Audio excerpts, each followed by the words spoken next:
네. 자, 지난 시간에는 이제 유형자산의 재평가에서 재평가 잉여금이라는 기타 포괄손익 누계액을 소개했고요. 재평가할 때 가격이 하락한 것은 잉여금이 아니고 그냥 재평가 손실로 손익에 반영한다. 이렇게 정리를 크게 해 놓으시면 됩니다. 예, 그 전에 평가했을 때 있었었던 거, 이거는 이제 차감 처리하는 방식으로 해주면 되고요. 자, 이번 시간에는 이제 유형자산의 끝부분, 손상차손.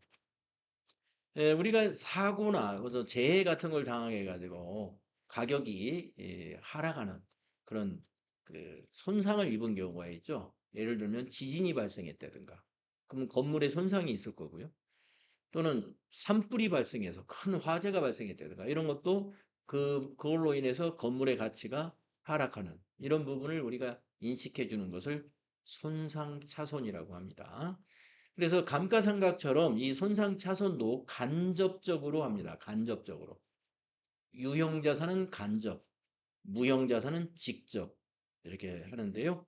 그래서 이제 손상차손 누계액이라는 차감 계정으로 빼준다 하는 사실을 알고 계시면 돼요. 한번 읽어보고 지나가면 돼요. 자, 유형자산에 손상징후가 있다고 판단되고 당해 유형자산의 사용 및 처분으로부터 기대되는 미래 현금 흐름 총액의 추정액이 장부금액에 미달하는 경우에는 장부금액을 회수 가능액으로 조정하고 그 차액을 손상차손 비용이죠. 유형자산 손상차손이라는 영업의 비용으로 처리를 합니다. 그리고 대변은 손상차손 누계액이라는 해당 자산의 차감 계정으로 처리해요. 다만 나중에 그게 회복이 되어 가지고 차기 이후에 감액된 자산의 회수 가능액이 다시 장부 금액을 초과했다. 그래서 회복이 됐다 이 말이에요. 그럴 때는 그 자산이 감액되기 전에 장부 금액의 감가상각 후 잔액을 한도로 하여 그 초과액을 손상차손에서 환입 처리하는 회계 처리를 해주면 된다. 이렇게 알고 계시면 되겠습니다. 자, 손상차손에 이어서 이제 정부 보조금이 이제 추가되죠. TAT 이급은 정부 보조금에 대해서 꾸준히 시험 이론 문제를 내고 있습니다. 정부 보조금. 자, 우리가 기업이 정부로부터 보조금을 받아서 그냥 비용으로 지출할 수도 있고요. 또는 어떤 자산을 취득하는 전제로 해서 보조를 받는 게 있습니다. 그래서 두 가지가 있는데 그 자산을 취득해야 되는 보조금을 자산 관련 보조금이라고 하고요. 그 다음에 그냥 뭐 회사가 알아서 어, 비용으로 지출하는 운영비로 지출하면 되는 그러한 보조금을 수익 관련 보조금이라고 합니다. 그래서 이제 수익 관련 보조금이다 그러면 얼마 전에 우리가 전 세계적으로 그 코로나라는 그 전염병 때문에 기업들이 영업을 못했다든가 이제 무슨 서비스업 같은 경우는 이 집합 금지 같은 걸로 인해서 영업을 못했지 않습니까? 이런 학원 같은 사업자들이 그 일정 기간 한 달인가요? 뭐 두 달 뭐 이렇게 그 영업을 못하는 그런 경우가 있었어요. 그래 가지고 정부에서 그 중단한 기간만큼 신고를 한 그런 학원에게는 보조금을 주었습니다. 예, 보조금을 줬는데 그게 바로 수익 관련 보조금이에요. 그 보조금 그냥 우리가 알아서 쓰면 되는 거예요. 예, 무슨 전제 조건이 없어요. 영업을 못했으니까 국가가 좀 보조해 주겠다 해서 주는 게 수익 관련 보조금입니다. 이거는 그냥 영업의 수익으로 잡고 그냥 운영비로 쓰면 되는 거예요. 자, 그런데 자산 관련 정부 보조금은 회계 처리가 좀 복잡합니다. 그래서 이 자산 관련 정부 보조금이 이제 시험에서 다루어지는 내용이라고 보시면 돼요. 자, 한번 읽어볼게요. 여기부터. 정부 보조금이란 기업의 영업활동과 관련하여 과거나 미래에 일정한 조건을 충족하였거나 충족할 경우 기업에게 자원을 이전하는 형식의 정부 지원을 말합니다. 정부 지원은 제공되는 지원의 성격과 일반적으로 부수되는 조건에 따라 매우 다양한 형식을 취하는데 다음과 같은 종류의 정부 보조금이 있다. 다양하지만 크게 두 개로 분류할 수가 있다. 그래서 자산 관련 정부 보조금이 뭐냐? 정부 지원의 요건을 충족하는 기업이 장기성 자산을 매입하거나, 그러니까 유형 자산을 말하죠. 유형 자산을 매입하거나 또는 건설하거나 건물을 짓는 거, 구축물 같은 거, 다른 방법으로 취득하여야 하는 1차적 조건이 있는 정부 보조금입니다. 조건이 있어요. 건물을 짓는다든지 아니면 어떤 기계를 매입한다든지 이런 거를 해야 되는 거예요. 보조금을 받은 것은 반드시 그 목적에 맞게끔 써야 돼요. 그런데 수익 관련 보조금은 자산 관련 보조금 이외의 보조금입니다. 그 이외의 보조금이 뭐예요? 조건이 없어요. 조건이 없는 거. 근데 이제 수익 관련 보조금에도 약간의 목적을 정해놓은 것이 있긴 합니다. 뭐 종업원을 채용했을 때 한 사람 채용에 대해서 200만 원을 보조해 준다. 이런 거는 이제 수익 관련 보조금이지만 조건이 있죠. 그래서 어, 사원 채용이라고 하는 신규 채용을 해야 하지만 그렇다고 그거는 자산 관련 보조금은 아니에요. 사람을 채용하는 것은 자산을 취득하는 거하고는 다른 거니까. 그래서 우리가 실업 사태라든가 이런 저런 그런 것이 염려가 되면 기업에서 고용노동부 같은 데서 취업 장려를 위해서 기업들에게 신규로 사원을 뽑으면 보조금을 주는 이런 것도 수익 관련 보조금으로 보면 됩니다. 자, 그러면 우리 자산 관련 보조금에서 우리가 회계 처리를 세 단계로 알아야 되는데 보조금을 수령했을 때 회계 처리 어떻게 하는지 보시겠습니다. 자, 현금으로 만약에 10,000원의 보조금을 받았어요. 그러면 차변에 현금 10,000원, 대변에는 정부 보조금이라고 기록합니다. 이 대변의 정부 보조금은 현금의 차감 계정입니다. 그러니까 현금이 101번이죠. 그러면 정부 보조금이라는 계정을 현금의 차감 계정으로 하나 만들어 써야 돼요. 뭐 104번이나 이런 것을 정부 보조금 계정 과목을 바꿔가지고 현금의 차감 계정으로 만들었습니다. 여러분 차감 계정은 그 유형 자산으로 말하면 감가상각 누계액이라든지 또는 그 매출 채권에서 외상 매출금에 대한 대손 충당금이라든지 이런 것이 차감 계정이잖아요. 정부 보조금을 수령하면은 그 보조금 수령한 형태에 따라서 현금으로 받았으면 현금의 차감 계정으로 정부 보조금 계정 과목을 만들고 만약에 보통예금, 계좌이체 받았다. 그러면 정부 보조금을 보통예금의 차감 계정으로 만들어 쓰는 거예요. 예. 자, 그러면 이제 이렇게 돈을 가지고 있다가 이제 해당 자산을 취득해야죠. 해당 자산을. 여기서도 이제 부가가치세는 여기서 생략을 한 상태입니다. 해당 자산 취득했으면 여기 매입세액이 발생하잖아요. 근데 여기 지금 부가세 예수금은 없어요. 그냥 부가세 무시하고 회계 처리를 보는 겁니다. 자, 그러면 차변에 기계장치. 기계장치 5만 원짜리를 샀다고 보겠습니다. 차변에 기계장치 5만 원 현금으로 샀어요. 현금에 5만 원 현금 감소하죠. 자, 우리 회사의 자금으로만 샀다면 이렇게만 회계 처리를 하면 되죠. 여기 부가세 생략하고. 그런데 이 중에는 10,000원의 정부 보조금이 들어가 있어요. 그래서 자, 이제 현금이 없어졌어요. 이 현금이 이쪽에 가서 없어졌잖아요. 그러면 차감 계정 이거 어떻게 해야 돼요? 이것도 없애줘야죠. 그래서 정부 보조금 현금 차감 계정은 제거를 해줍니다. 차변에 기록해가지고. 그런데 대변에 또 정부 보조금이라는 계정 과목을 또 회계 처리하죠. 근데 이거는 성격이 달라요. 유형 자산에, 즉 기계장치에 대한 차감 계정 코드를 하나 더 만드는 겁니다. 여기에 해당되는 요 유형 자산 이게 여기에 해당되는 차감 계정. 그것을 10,000원으로 인식을 해주는 거예요. 이렇게.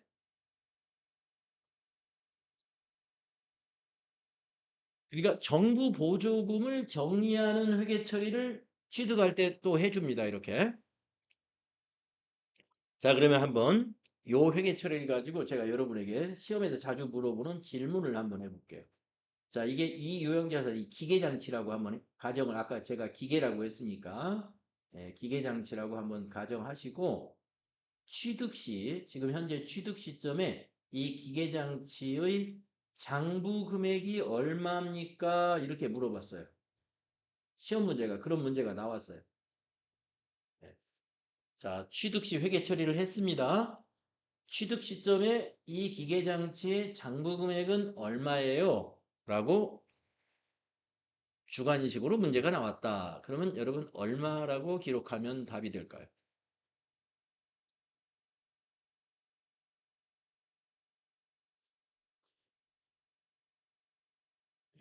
유형자산의 장부 금액은 유형자산의 취득원가에서 감가상각 누계, 손상차손 누계 이런 차감 계정들을 빼주는 거죠.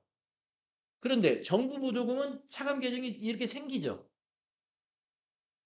정부보조금을 받아서 취득한 유형자산은 감가상각 누계액이나 손상차손 누계액 말고도 정부보조금이라는 차감 계정이 또 생겨요.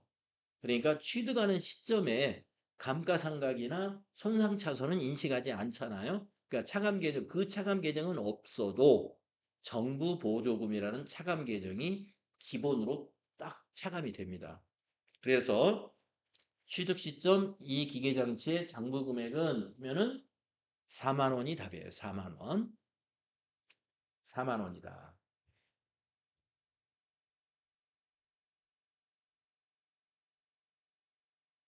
네, 이해되시죠?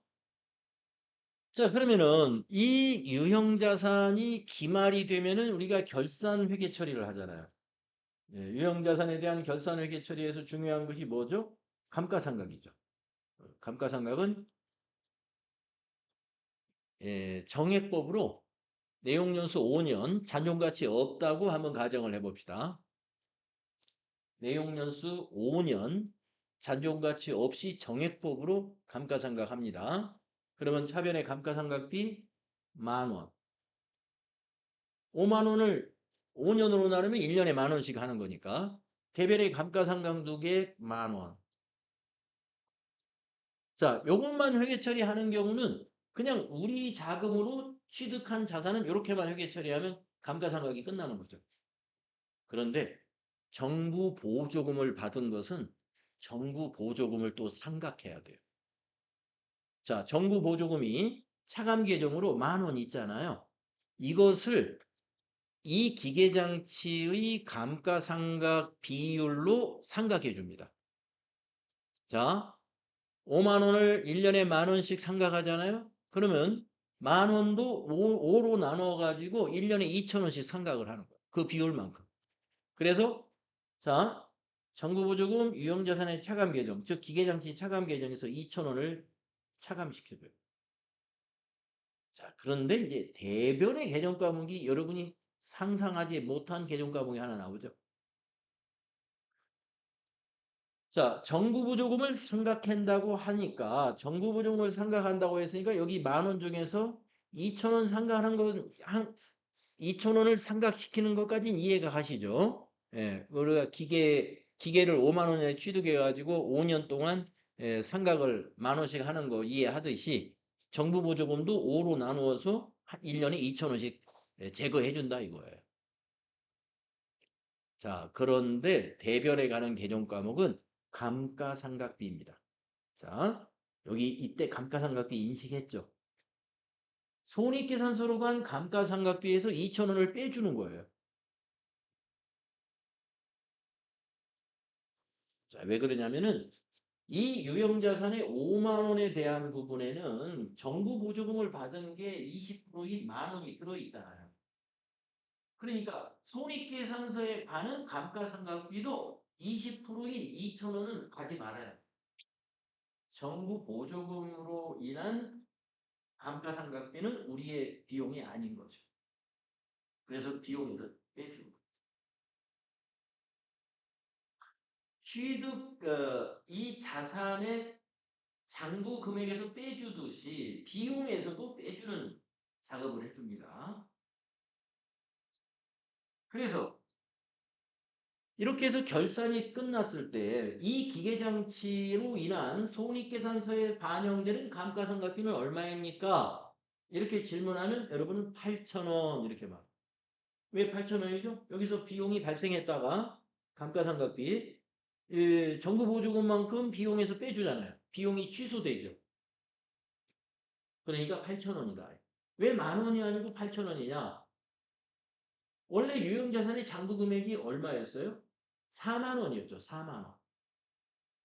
그래서 4만 원에 대한 감가상각비만 반영이 돼야 되는 거죠.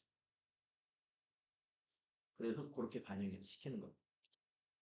1차적으로는 전체를 감가상각한 다음에 정부 보조금을 상각한 것만큼 감가상각비에서 차감해주면 결과적으로 장부 금액만큼만 거기에 해당되는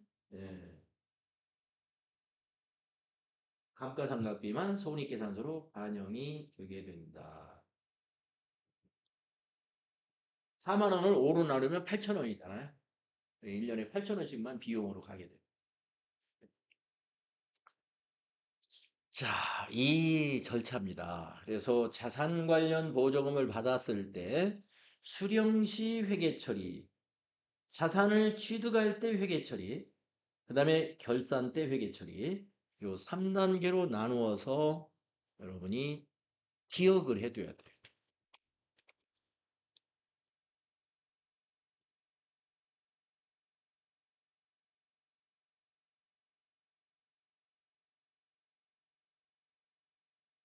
그래서 요 숫자를 넣어놓은 예제가 우리 책에 없고 이렇게 XX로 해놔서 제가 자료를 하나 만들었거든요. 네, 자산 관련 정보보조금 회계 처리를 숫자를 넣어가지고 하나 만들어 놨으니까 이걸 제가 인쇄를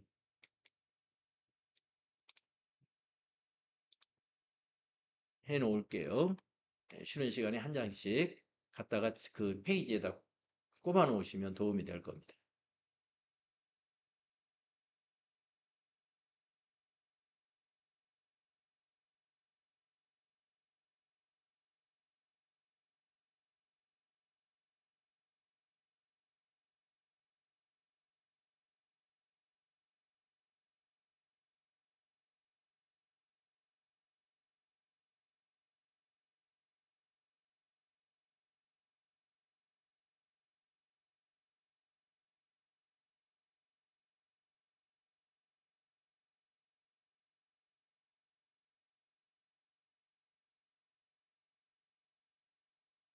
자, 그래서 자산 관련 정보 보조금을 이제 우리가 이해했고요. 그다음에 이제 수익 관련 정보 보조금은 시험엔 잘 안 나와요. 한번 읽어보고 가시면 되겠는데 정부 보조금을 수령했는데 어떤 조건을 충족하지 않아도 된다. 그러면 바로 영업의 수익으로 정부 보조 수익으로 인식하면 됩니다. 네. 조건을 충족하지 않아도 되는 수익 관련 보조금은 그냥 정부 보조 수익에서 영업의 수익으로 보면 돼요. 그런데 정부 보조금을 수령했는데 수익 관련 정부 보조금인데 특정 조건을 충족해야 돼요. 아까 시간에 말씀드린 예를 든다면 직원을 채용해라 라는 조건으로 보조금을 받았어요.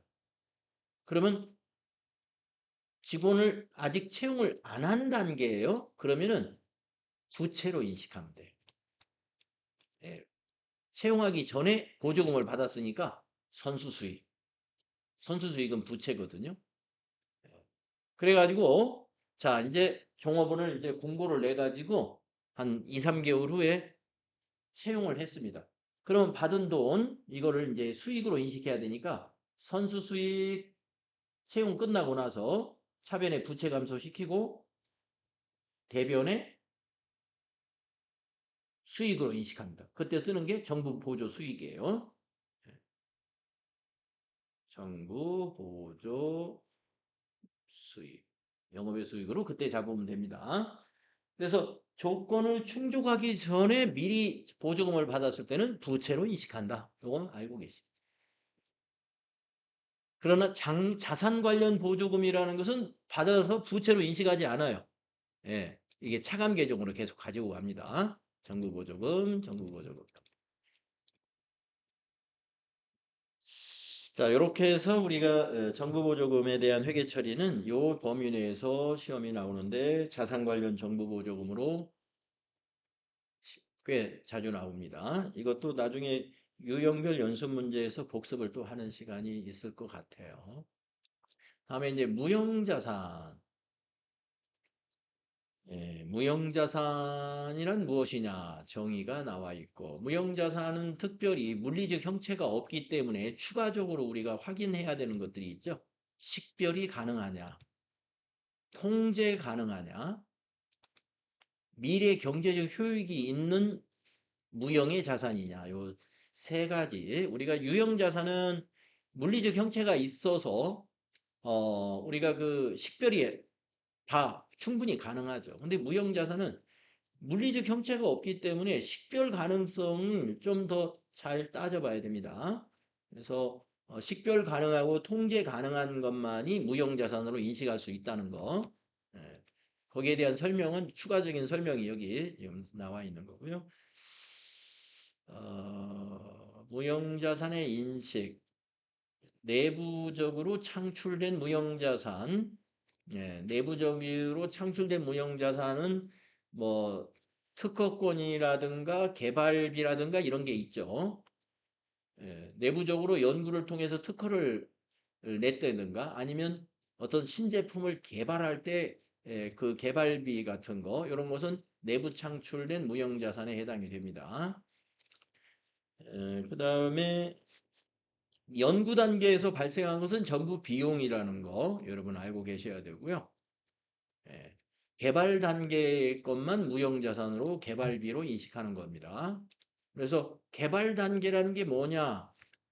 예, 여기 이제 개발 단계에 속하는 활용의 예다 해가지고 예, 이러한 활동이 개발 단계다라고 여기 설명이 나와 있는데요. 예, 시험에서 이렇게 세부적으로 문제를 제시하지는 않아요.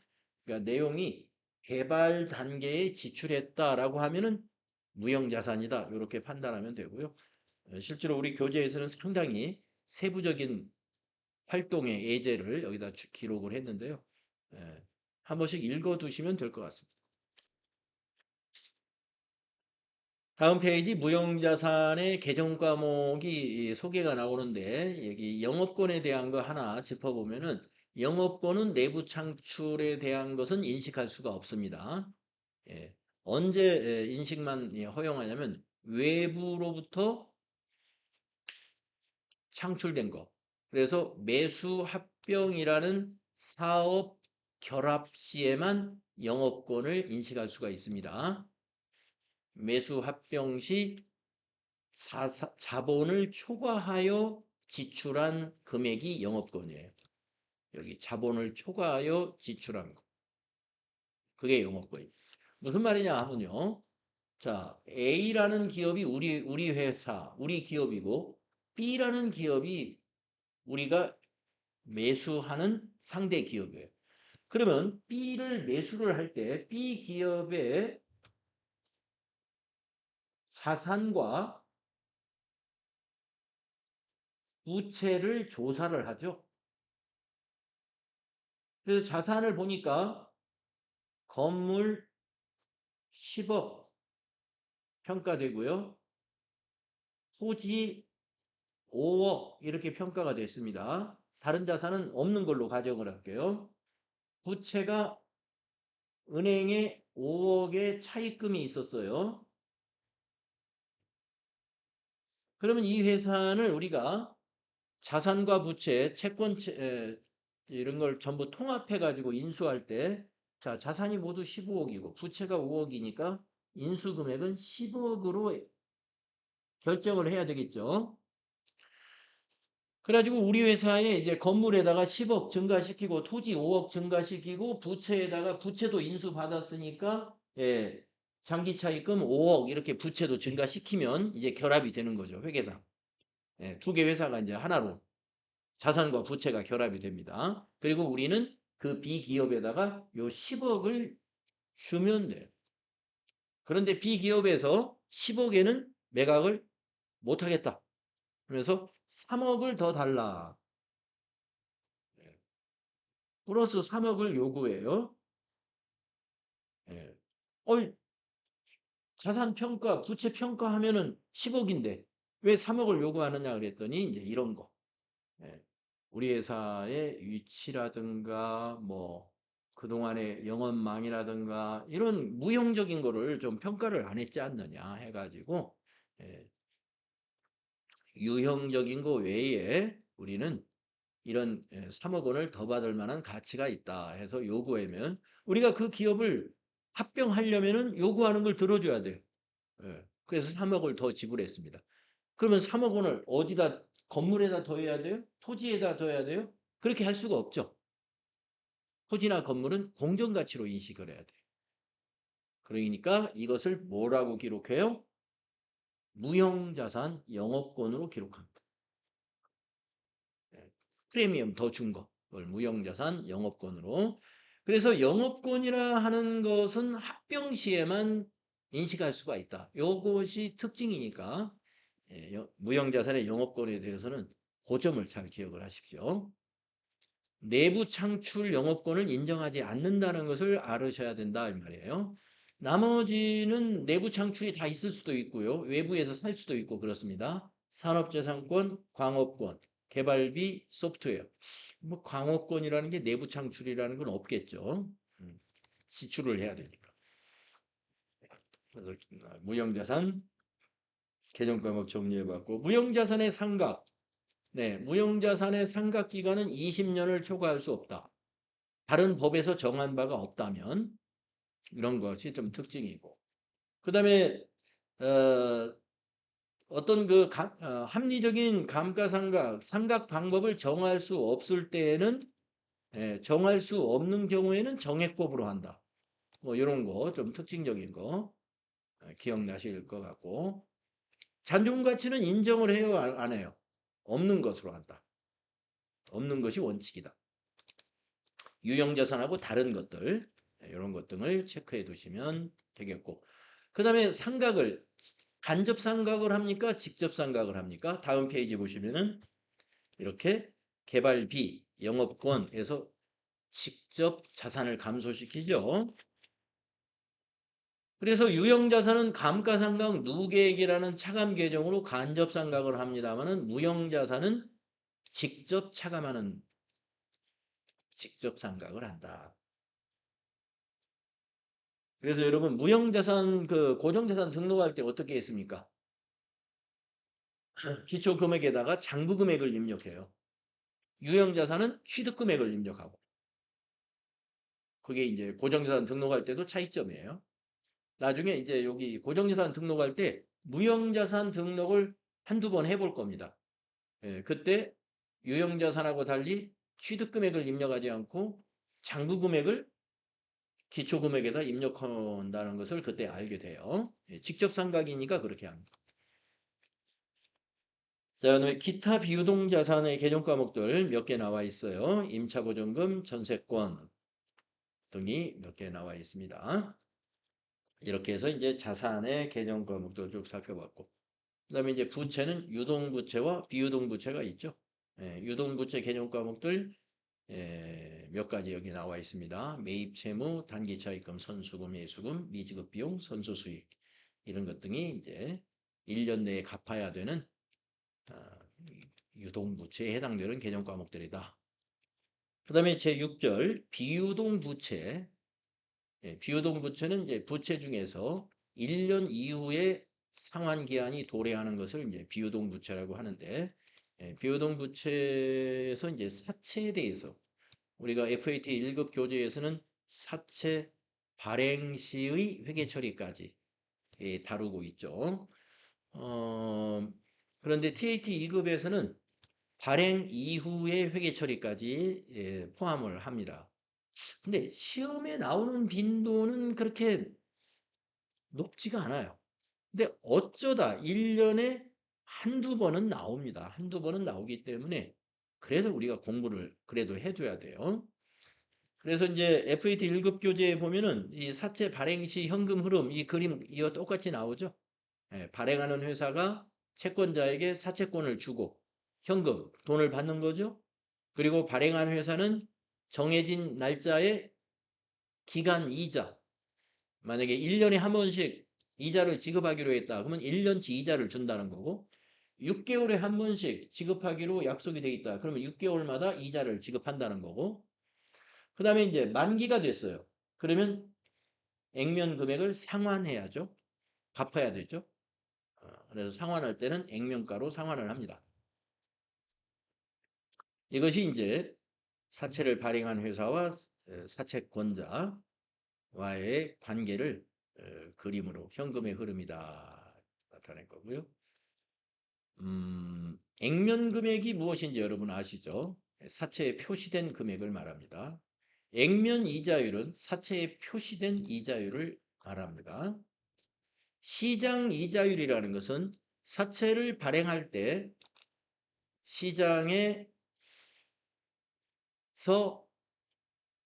어, 평가된 이자율이에요.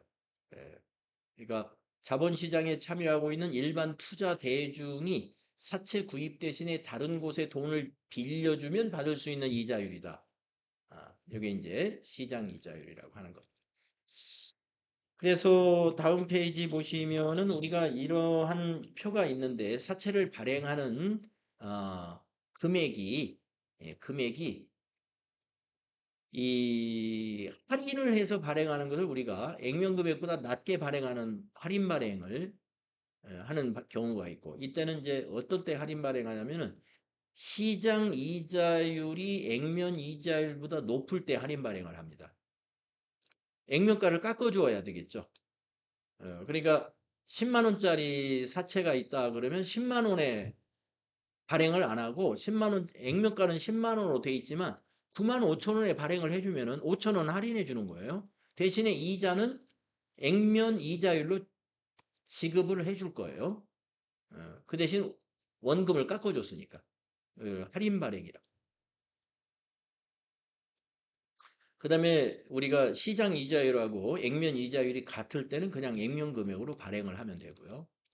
반대로 액면 이자율이 높다는 것은 우리가 지급하겠다는 이자가 높은 거예요. 앞으로 3년간 만약에 예, 그 액면 그저 만기를 3년으로 했다면 시장 이자율보다 높은 이자율로 지급을 해 줘야 되기 때문에 액면 금액을 좀 높게 발행해야 됩니다. 그래서 발행할 때 액면가보다 높은 금액을 받고 사채를 팔게 되죠. 이걸 할증 발행이라고. 그런 거 알고 있었고요. 사채 발행 시 회계 처리도 요 FAT 1급 교재에 사채 발행자의 회계 처리. 액면 발행이면 차변의 현금, 대변의 사채. 만약에 만 원의 액면 금액이다. 그러면 차변의 현금 만 원, 대변의 사채 만 원. 이렇게 회계 처리하면 됩니다. 그런데 할인해서 발행을 했어요. 그러면 사채는 언제나 액면가로 기록을 하게 됩니다. 근데 현금을 9천 원으로 발행을 했어요. 우리가 표시한 이자율이 낮으면 할인 발행해야 됩니다. 그러면 이 1,000원을 어떻게 표시하냐면 사채 할인 발행 차금이라는 계정 과목으로 회계 처리합니다. 이거는 사채의 차감 계정이죠. 그래서 사채는 부채니까 이렇게 대변에 인식을 하는데 차감 계정은 회계 처리상 이게 차변에 기입하지만 재무상태표에 표시될 때는 사채 밑에 괄호로 음수로 표시가 됩니다. 그 다음에 사채를 할증 발행할 때도 있어요. 우리 액면 이자율이 높을 때 그렇죠. 자, 만 원짜리입니다. 사채가 만 원짜리. 근데 우리는 11,000원에 발행하겠습니다. 우리가 표시한 이자율이 높기 때문에. 그러면 이 1,000원은 사채의 가산 계정입니다. 그래서 사채의 밑에다가 양수로 표시합니다. 사채 할증 발행 차금이라고 사채의 가산 계정으로 표시합니다. 이것이 사채 발행 시 액면 발행, 할인 발행, 할증 발행 시의 회계 처리예요. 오른쪽은 사채 매입자, 즉 자산으로 취득한 매입자들은 전부 다 발행한 금액으로 회계 처리해 주면 돼요. 예, 발행한 금액 만 원에 발행했으니까 여기 만 원.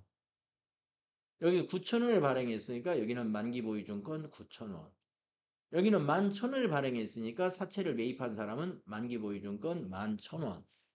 예, 이렇게 사채를 매입한 자는 실제 발행한 금액을 자산 잡으면 돼요.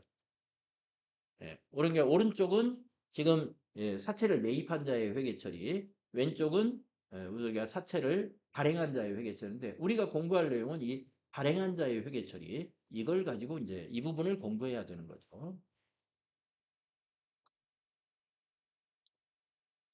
그래서 아까 말씀드린 대로 재무상태표에 표시될 때는 액면 발행을 했을 때는 그냥 사채가 한 줄로 표시가 됩니다만은 할인 발행을 했을 때는 사채 밑에 이렇게 음수로 사채 할인 발행 차금 괄호 속에 표시된 숫자는 음수를 의미하는 거예요. 빼준다는 뜻이에요.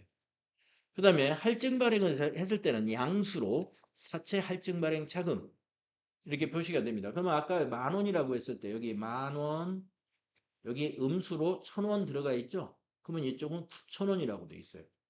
이쪽이 장부 금액이에요. 그 다음에 여기 할증 발행이 있을 때는 여기 사채가 만 원, 여기 사채 할증 발행 자금이 아까 1,000원으로 예를 들었죠? 그러면 장부 금액이 11,000원이 돼요. 예, 여기는 그냥 만 원이죠. 액면 발행했으니까 만 원. 그래서 이제 우리가 다음 단계에서 공부할 내용이 뭐냐면은 이 지금 할인 발행했을 때 장부 금액이 지금 9,000원이지 않습니까? 또 할증 발행을 했을 때는 지금 현재 장부 금액이 11,000원이잖아요. 그러면 이 사채가 만기가 3년이라고 했을 때 3년 후에 우리가 갚아야 될 것은 이 액면가만 갚을 거예요. 근데 장부 금액이 액면가하고 다르잖아요. 그래서 이것을 우리가 어떻게 해놔야 하냐면 매년 해마다 이 말이에요. 매년 상각을 해줘야 돼요. 매년 상각해가지고 액면가하고 일치시켜야 됩니다. 액면가로 일치시키는 회계 처리를 해줘야 돼. 3년 후에 액면가 만 원하고 똑같게끔 매년 상각하는 회계 처리. 요것이 우리가 추가되는 공부가 되겠습니다. 그래서 FAT 1급 교재는 여기 44페이지로 끝나요.